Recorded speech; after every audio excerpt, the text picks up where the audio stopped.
You're on CYInterview. I'm Chris Yandex, featured columnist Jay Bilstein is with me. Today we have such a great pleasure to welcome a Hollywood legend, actress Ruta Lee, who's been in numerous movies and TV shows. Thanks for being with us today on CYInterview. How are you? It is my pleasure, and I'm absolutely delighted to be with you, and I'm perfectly fine.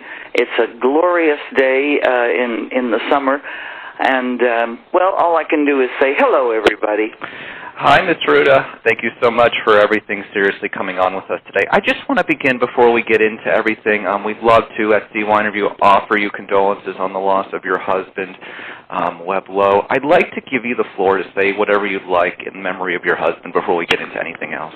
Well, you're very, very dear. The amazing thing to me is the number of calls, thousands of calls, thousands of messages arriving by mail, by phone, by email, by anything. There's so many electronic processes now. Excuse me. And to a person, everybody always wound up that ever met Webb said he was the ultimate gentleman, and that he was. He was handsome in every way. And his inside was better than even his good-looking outside. He was fine, he was good, and as a wife of, how many years were we married? 46 years. I have to tell you, I thank God every day. I'm sorry that he's gone, but thank you for the pleasure of having him all those years that we were together. The finest man that God could have sent. And so thank you for asking about him, and you asked about him, and it brought a smile to my face rather than a tear to my eye. Well, I'm really glad I was able to do that. So I just want to say that I'm so excited for a few reasons. Number one, we get to have you on CYInterview today, but we're also going to get to have you back when your upcoming memoir comes out. From all of your great acting roles and the many greats that you worked with and have stories with, I'm really excited to read your upcoming memoir. Can you give us a little preview?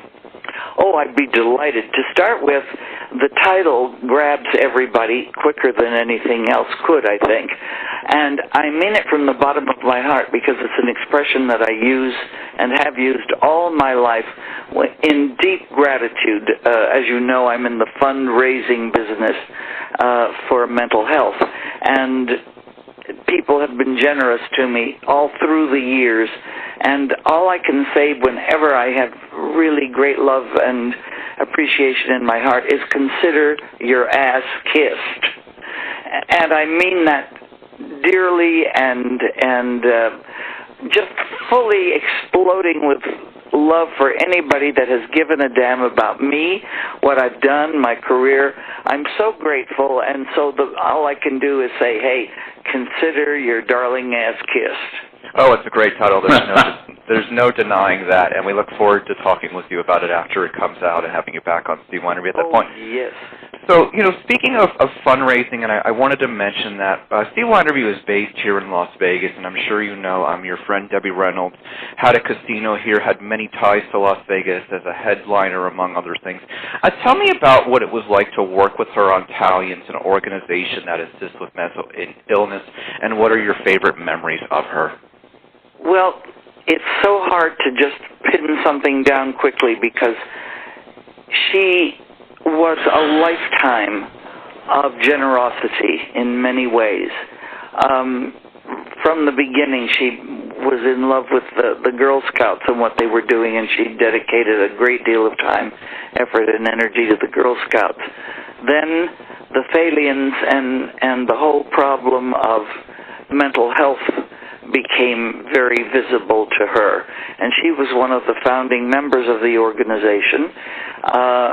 And the organization was built by young Hollywood people, like Debbie herself at the time, who got tired of being called pot-smoking, hard-drinking, womanizing, idiots that had nothing to offer, and said, we get together to play and party. Why don't we sell tickets to these things, and we'll raise a few dollars? And that's what they did, and they sent out fabulous Jane Mansfield to figure out what charity they could support with this effort. And she came back to the next meeting saying, all the good diseases are gone, which was very funny, and said, but I found a guy that wants to deal with young children with mental problems, with emotional disturbances. And he described it as a child who was ill mentally or emotionally was like a rotten apple in a barrel. It'll affect the entire barrel and the entire family, the entire community, if it isn't taken care of. And so she brought that, and the Thalians adopted this process and the charity, and Thalians was born. And now, I don't know how many years later, I'm not good at math, but 60-some-odd years later, we're still doing the work. Now we've switched our focus from pediatric through geriatric care, and we are focusing on the attention of the returning veterans. These beautiful young people that put their lives on the line for us every day and yet fall through the cracks when they get home. So at UCLA, there's an organization called Operation Mend. They take care of healing the broken bodies, the missing arms, legs, broken faces, and we take care of the broken spirit and mind. And we're still doing it. It's God's work, and I'm delighted that Debbie was all part of how this all started right from the beginning. And of course, she was my best friend. No, I can't say was. She still is my best friend. I swear I still get guidance from her on occasion. But she was just the most generous person I've ever known. Whether it was raising money, whether it was giving her time, whether it was loaning you her clothes or giving you something that you needed. That's the kind of girl she was, a good Texas gal from El Paso who grew up here in the Hollywood area, and thank God she became such a living legend, and she continues to be one even though she's gone. Jay. Well, Ruta, first of all, tremendous pleasure to be with you here this morning, and again, condolences on my part. I have to say, your Hollywood trajectory is just absolutely incredible. I'd like to get back to you in a moment about being bad at math, but I can think of so many of my favorite television programs to this day, and I have to say, I'm going to have to step away from being a journalist for a moment and just be a fan.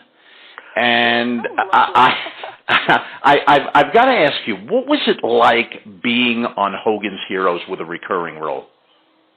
Well, I'll tell you, I think that I probably laughed more on Hogan's Heroes than I did anything else. I swear to God, we laughed so hard that there were times when I swear I peed my pants. Because the guys were so wonderful and such a nifty group, and each one of them was a comedian in his own right. So trying to get a scene done was very, very difficult. I feel sorry for the directors on that show because there was more breaking up than there was shooting. And, I just had the best time in the world.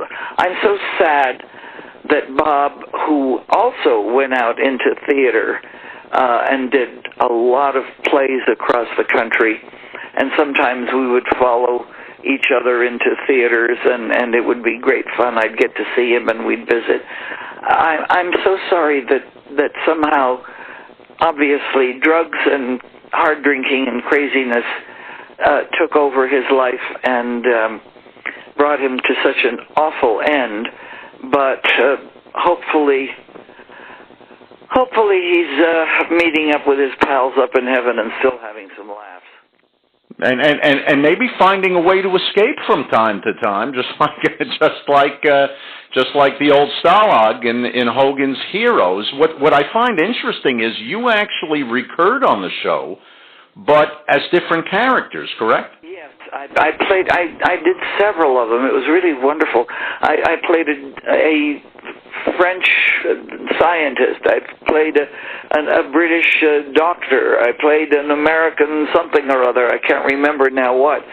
Mostly I remember the costume changes.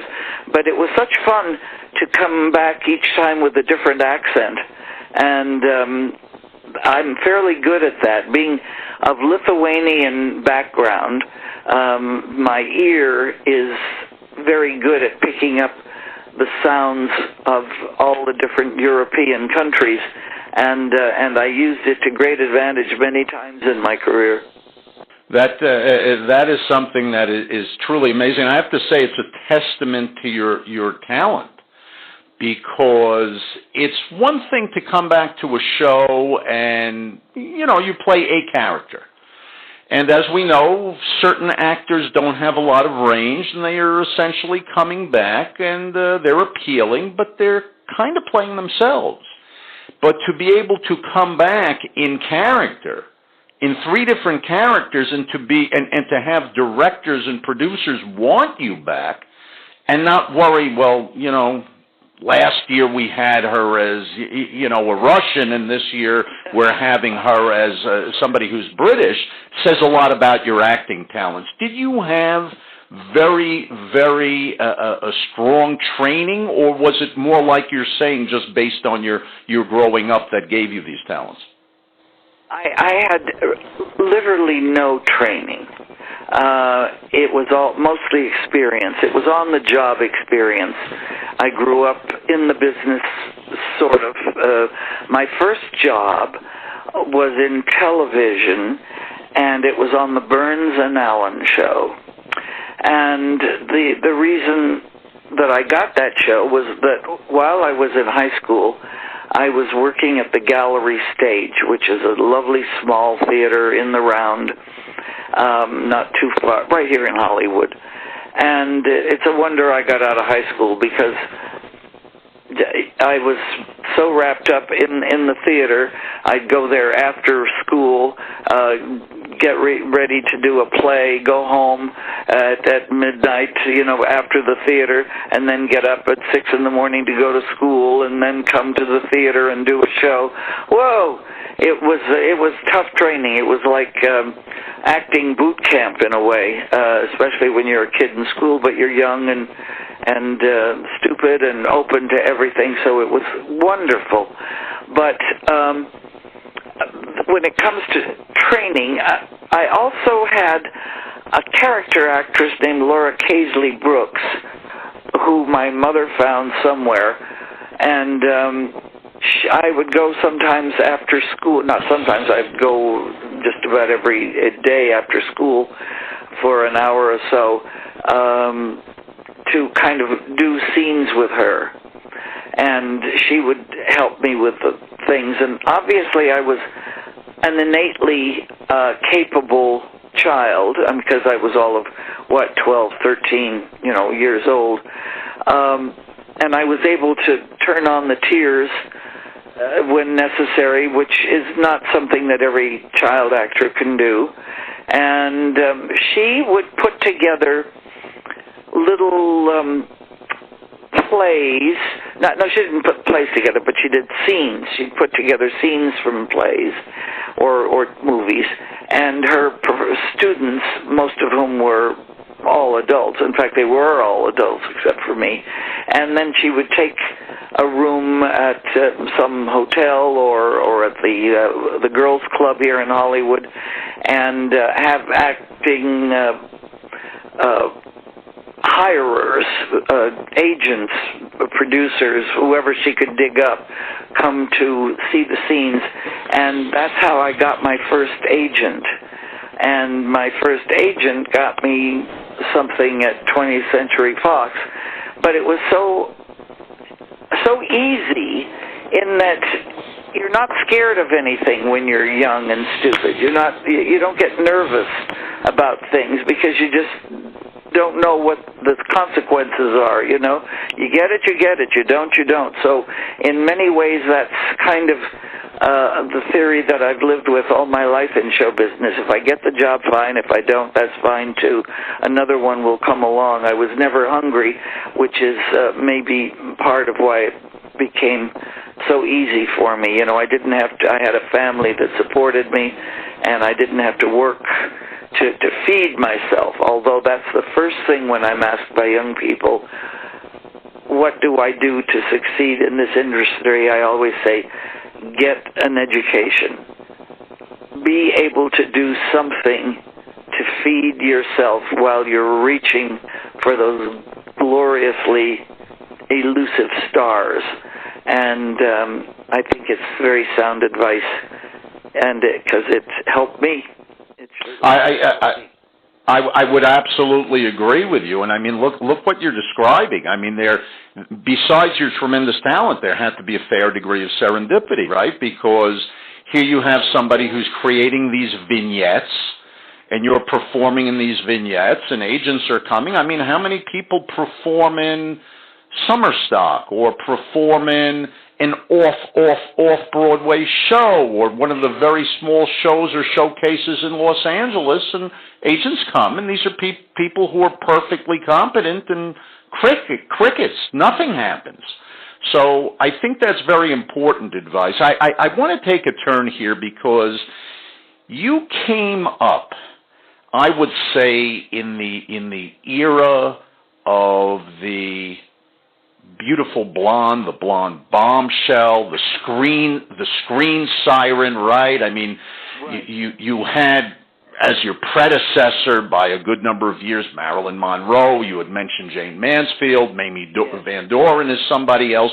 You were around, I want to think, and she died way too young, Inger Stevens, and so forth. And one thing that I think is, for every single actress I just named, it seems as if their beauty became an impediment to be taken seriously, and I don't think many of them were ever known, for example, for their skills with dialect or for their character actor skills. How were you able to, this is going to sound like a funny question, how were you able to overcome your great beauty and be allowed to be seen for, hey, I've got these talents. Look, I do characters, I do dialects, I do accents.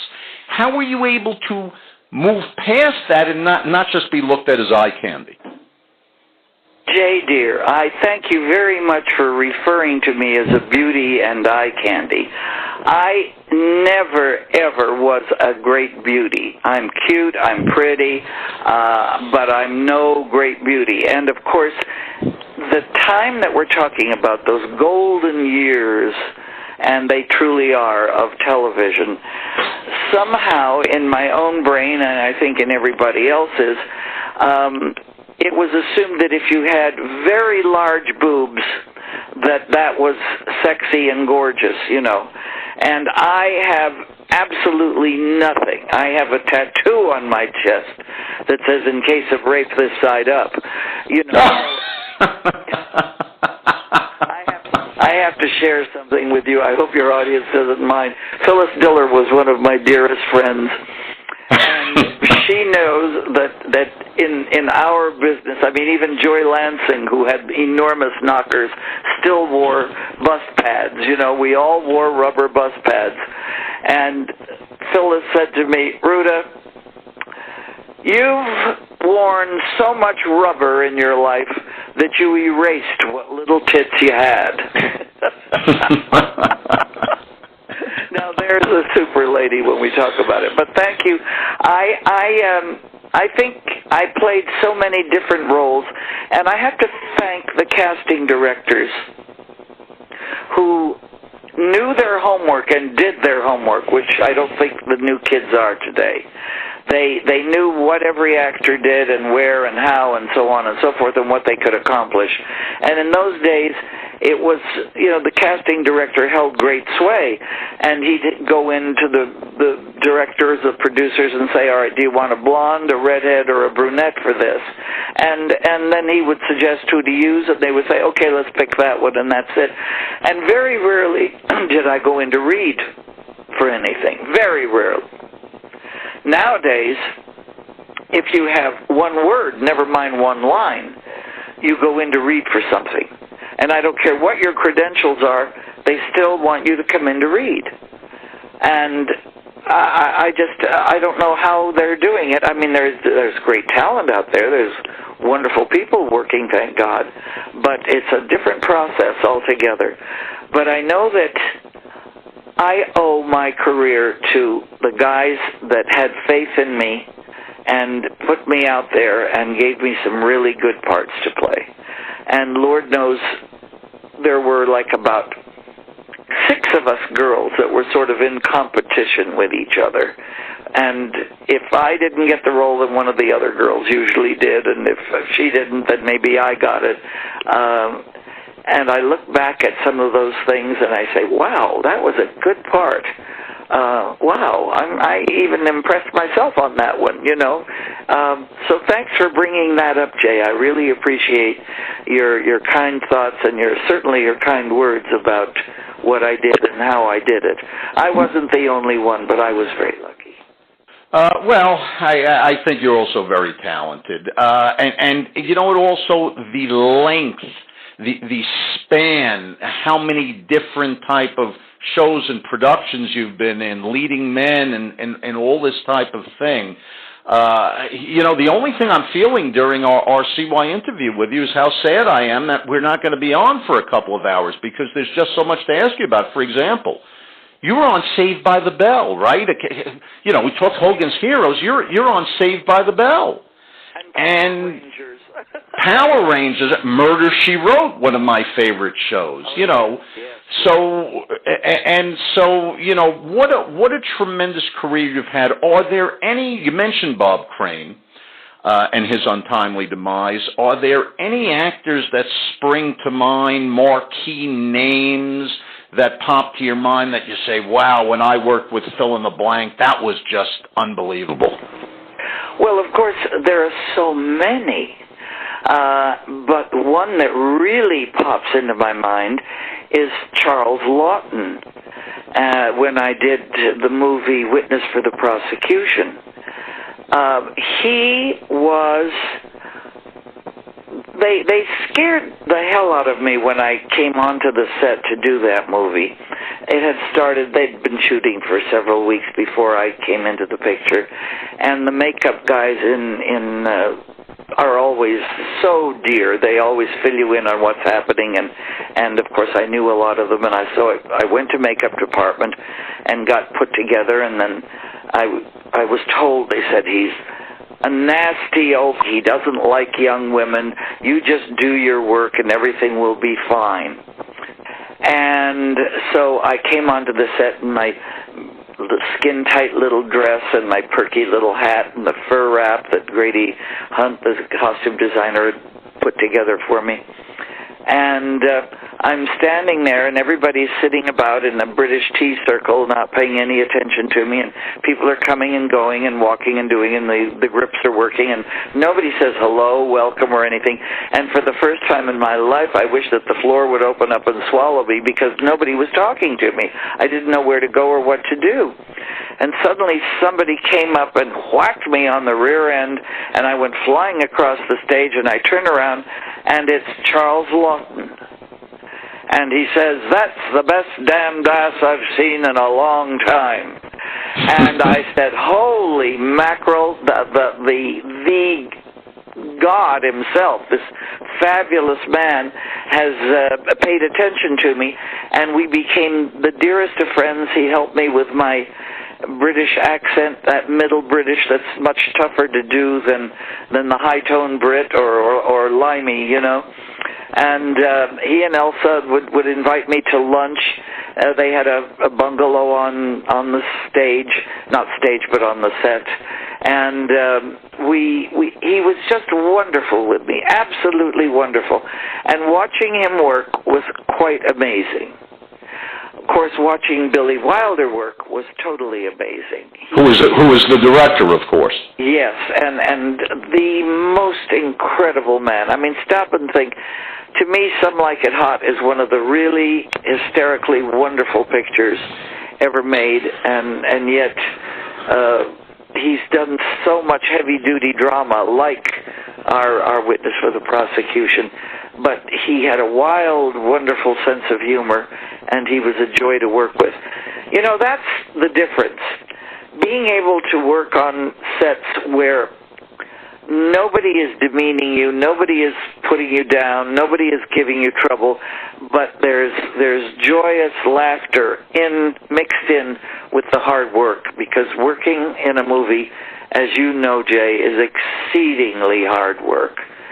To be able to repeat something from this angle and that angle and that angle and over there and up above and wherever, and keep it the same and not change it, is much harder than anybody has any inkling of who's not in the industry. I would say so, and what I find so interesting about that is in today's YouTube low production value world, where it's accepted that people could appear in front of a blank wall or a bookcase or whatever, and it's become almost, dare I say, a sick symbiosis between voyeurism and narcissism, right? People look at me, well, what's your talent? Do you tell jokes? Well, no.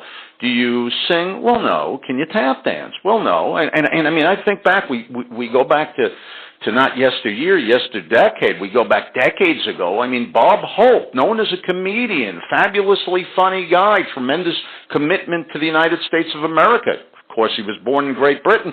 Here's a guy, he's going to, Vietnam and all this, but how many people remember that he was in a movie, I can't think of the name, with Jimmy Cagney, and there he is going head-to-head dancing with Jimmy Cagney, right? And it's like... That's something, yes. Yeah, and you say, these are the types of talents that actors, that actresses, that show people had to have, and today we don't have that so much. Very quickly, because we're just about out of time, and I'm going to have to continue the questions and ask you about how being bad in math was a contributing factor to your career, because you brought up math before, but we'll save that for the memoir. If I remember, and I'm not sure, wasn't Marlene Dietrich in Witness for the Prosecution, and did you have any interactions with her? Very little. She was the ice queen. Certainly seemed that way. Yeah, she didn't care for young girls. I mean, she was very nice, but she was a little icy. But I really, really admired her knowledge of film, how to work for a camera, and how to be lit. And if she would say, I'd like to have a little inky-dinky or whatever the utility was called, and the lighting designer or the cinematographer would say, no, Marlene, you don't need it. We don't have one anyway. And she would say, but I do. And she had this big trunk that she carried that had every kind of lighting in it that she could possibly want. And there was no excusing it. And she knew how to look good. And boy, I really thought that was brilliant. Everybody else on the set, of course, was just wonderful. But she saw the quick lighting test that they did on me when I got the job. That's a story that's in the book that's really great, how I got that job to start with. And she took a look at me and said, "Next 9, forget it. She's got blonde hair. I have blonde hair, but you don't have." And I became a brunette overnight, so that was kind of an interesting thing. But then, I'd see her every once in a while. She was playing Vegas and doing things, and she was nice enough, but warm and fuzzy, no. What, warm and fuzzy, no, but at the same time a humanitarian, no? I mean, didn't she, with Billy Wilder, work to help people get out of Germany during the war and so forth? So, She was a heroine. I mean, she stop and think, her native land, and she said, no, thank you. I'm very happy being an American, and supported the Allies in everything. Oh, she was a heroine as far as that goes. Indeed. I have to tell you, what a life you're having. We're going to continue speaking about your life once the memoir comes out. I hope you come back with us for at least an hour, because I've just got so many things to ask you. This has been a distinct pleasure for me, and hopefully next time I'll be able to be more of a journalist, less of a fan, but can't help but being a fan. Well, Jay, Chris, thank you very much for the opportunity of visiting with you. It brought joy to my slightly saddened heart to be able to talk with you and to know that some of the stuff that I did was appreciated by you. Thank you very, very much, and consider your ass kiss. Thank you very much. By the way, not just enjoyed it, it holds up to this day. Chris? Ruta, before we wrap up, I do have one more for you that I would love to know, being based in Las Vegas. Frank Sinatra and Rat Pack stories that you enjoy. Oh, well, the only time that I ever met the aforementioned Marilyn Monroe was in Las Vegas. We were shooting up in Kanab, Utah, and Frank had a fleet of planes so that every time, and of course they also had a contract of where they were playing, each of the stars was playing for a week or two, and then the next one would come in, so we'd come down from Utah for the opening and come down for the closing, come down for the opening, come down for the closing. And of course I went to Utah thinking I was going to be on location, and I brought one cute little cotton dress, because what else was there to do but go to the Dairy Queen, up in Kanab, Utah. and so there I was at a birthday party that Frank had thrown for Dean Martin. And I'm sitting at a table with John Wayne and Milton Berle and his wife. Across the table from me is Elizabeth Taylor at the height of her beauty, then married to Eddie Fisher. And gorgeous women at this table, and I in my little cotton dress. And suddenly, into the room walked Frank Sinatra, and on his arm was Marilyn Monroe. Now, Marilyn Monroe had that quality that the Gabors, all the Gabor girls had, and that is an inner glow. There was something that glowed. Now, I'm sure that the spangly dress she was in, the platinum hair, and the white fox wrap added to this, but the room simply, everybody stood to stare at Marilyn Monroe. And even though Elizabeth was at the height of her beauty, it was so dimmed by Marilyn Monroe that I will never forget that as long as I live.